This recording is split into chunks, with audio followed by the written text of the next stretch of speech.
Yeah, I'm just talking about the French, which is coming out. Moderation helps. Something else. No.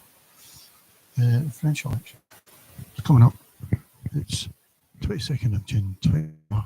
It's Saturday. French election's coming up on 8 days' time. It just shows how fast you can do an election. I mean, we only called it 2 weeks ago. I mean, I'm not against elections being long, though. Not like the American ones, months and months, but the UK one, what is it, 6 weeks or something? But that's all right with me, because it gives people time to think and stuff, you know. So I'm not bothered either way, really. Maybe I would put a longer one than a shorter one, because it gives people time to adjust. And maybe over in France, I'm not allowed to do postal voting, which to me is anti-democratic, because nobody should be having to go to a place on voting day to vote. We should all be able to do it electronically on our phones, and we should be able to change it up to the last second. Anyway, onto this.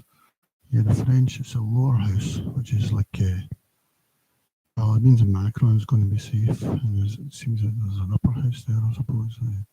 Maybe senators or something, I don't know. But the lower house MPs or whatever, I don't know. But they've not got as much power as our lower house, I would guess. I guess Macron's got the most power. But, yeah, I saw a thing, it was a tweet, and it was saying, it's from Politico, which is a bit, it's right, political, it's not. It tries to be neutral, you know, but when you try to be neutral, you're probably being a bit woke, really. So, but it does have interesting things sometimes. Yeah, it does. It says, and the title says, French women voters swing sharply to far right. And by far right, they mean LePen. I wouldn't really go. Depends what you call. And far right, quotation marks, at the moment, is beyond normal right, but I think it's going to come into the normal right on one issue anyway, because the women want it. And this is actually showing this. I think it will happen in all the Western countries, but French women swing sharply to the far right, because of the election about 3 or 4 weeks ago, which made Macron call an election so not worse when it was meant to be called. You know, they don't do even party. But apparently in the EU election, French women, 3% voted for LePen, who are meant to be beyond acceptable, you know, 33%, and that's even more than men voted for him.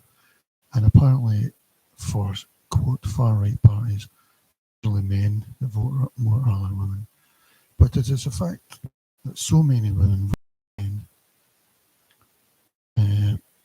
this party, whatever it's called. They changed the name, you know. I mean, I think Marine sort of watered it down, made it, well, certainly on one issue, you can't water it down, you know, you've got to, for the sake of avoiding anarchy, you know, it's going to be bad for everyone. So, yeah, so women were 33% vote. So many of them voted, they're worried about that. And also, more women voted than men for Marine Le Pen's party, which is not the norm for a quote far right party. So, let's see what it says anyway. Europe's far right voters have long been predominantly men. French women are now bucking that trend ahead of a high stakes election could usher in France's first far right government in recent history. Of course, far right is subjective, you know. In fact, Le Pen's party is social, apart from immigration, basically, I think, which would be delightful. That would be my ideal scenario. I don't agree with the party system. I think it should be one issue referendums, we should have all the time. But this said, democracy, electoral system. Switzerland's has a true democracy, and voting should every 3 years. Yeah. So she's socialist and anti-immigration. A socialist, as I say, I don't really identify with one party, but economically, not. I'm more socialist. I believe in universal basic income. Not it's too mixed now, and it would just be a shambles. But if it was 1947 Britain, I would have universal basic income. Then people can take risks, jobs, stuff, and try new things, you know, rather than being stuck in misery or whatever. Yeah, I'll continue with this. Marine Le Pen's anti-immigration national is tips to win the most on June 30 and July 7th that could crush the liberal interests of President Macron, and women are increasingly her party's surgical political fortunes as it seeks to position its in the mainstream. Yeah, because what happens in the native French are going to be a minority, and that's going to be the same for the whole of West Europe, and also settled countries of the UK, Australia, Canada, which are the only places that people from third world and second world seem to consider moving to. You know, they themselves have been honest when they do that, because they think of them as white countries. That's what they think, and they're being white supremacists because they want these countries to feel like a white country and be run like a white country. Know that once they become citizens of this country, they enjoy seeing the natives losing their country, or in America, the group that created the desirable countries enjoy seeing them losing the country, you know, into new countries that have never existed before, mixed third world majorities, third and second world.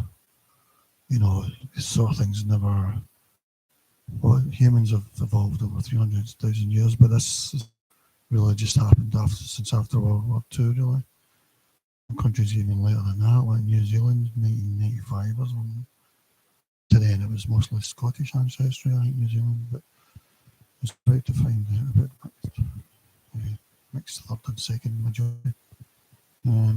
So it's never been tried before. To me, it looks as if it's going to be a disaster for everyone. It's going to be total anarchy. That's not what Labour and Conservatives are thinking, but you know, the Dems, or even the Republicans in Labour Party. Yeah. So let me see what's going on here. So I think these Western countries are the reasons that they're so desired. In fact, the only desired countries for people of third and second world. You know, you don't get many Americans going to China, which is a flourishing economy, and one of the G9 or whatever, G7. You don't get many Americans moving there, even whether they're of Europe extract or whether they're new Americans. You know, you never get people. You're not going to see Rishi Sunak's family's probably going to consider into America. You have to presume that they would even consider going to India, you know. Yeah, and I lived in Cuba, but it's an afterthought now. They've probably not even visited it, except when I walks on a holiday as a normal Brit. No, it's going back to somewhere you feel it was a homeland for you or whatever, you know. Same for Hamza, but they've moved to a Western country probably. And they want to have been in an in-between third or second world country for 1, 2 or 3 generations.